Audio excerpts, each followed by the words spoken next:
Ay mga kabiyahero dyan, good morning. Ayan, so early bird tayo kanina. Naserya tayo ng Terminal 3. Ayan, so kakadrop lang yung ano natin. VIP guest yun. Sinundo natin yun sa may micro hotel. Doon banda sa may Mulobisya, sa may Conrad. So dinap natin dito sa Terminal 3. Ayan, so maaga pala siyang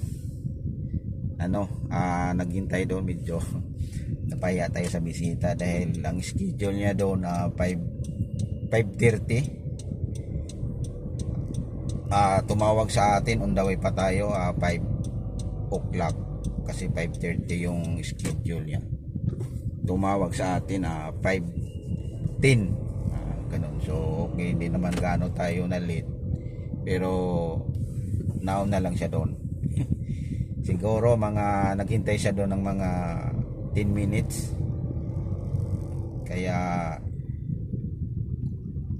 yon, medyo napaya tayo sa guest natin.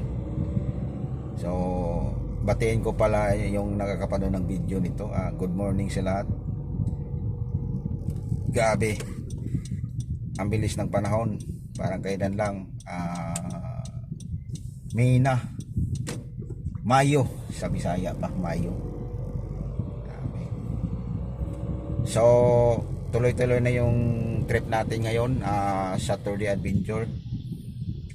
Mag-pick up na naman tayo ngayon ng guest na naman. Punta tayo ng BGC. Mayroon tayong pipick upin doon ng medyo maaga pa naman, so magkape muna siguro tayo.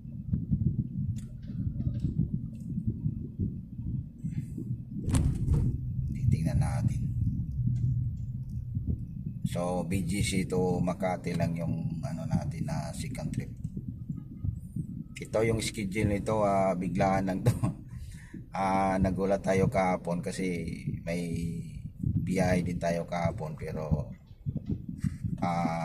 hindi tayo nagpaano, binigay natin sa kasama natin dahil naghanda tayo sa birthday ng anak ko.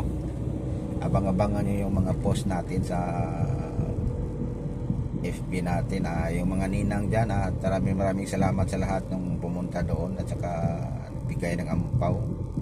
Ayan, so hintay-hintayin na lang yung post natin kasi busy pa sa ngayon, kaya ayan yung nangyari. So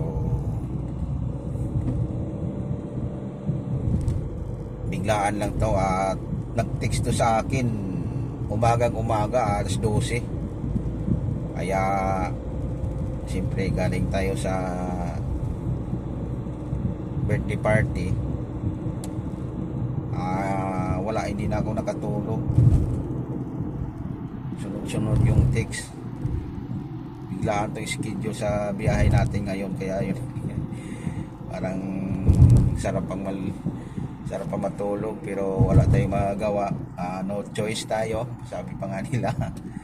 So trabaho natin to. Ayan, so okay lang para makabawi tayo sa gastos natin sa birthday. Thank you Lord, salamat sa lahat na natapos na din yung birthday party. So yan, papasalamat tayo sa Panginoon, kaya natapos na. So nandito na tayo sa malapit na tayo ng dito na tayo, mag-exit tayo ng Magallanes dahil pa BGC tayo ulit. Pick up tayo na naman ng bisita, ihatid natin sa Makati. Ang bilis talaga ng panahon, so hindi tuloy yung ano pala natin mga kabiyahero. Yung long ride natin sa Naibrayer, ngayon lang na hindi natuloy dahil yun nga, nagkaroon nga ng biglaan ng taas ng gas.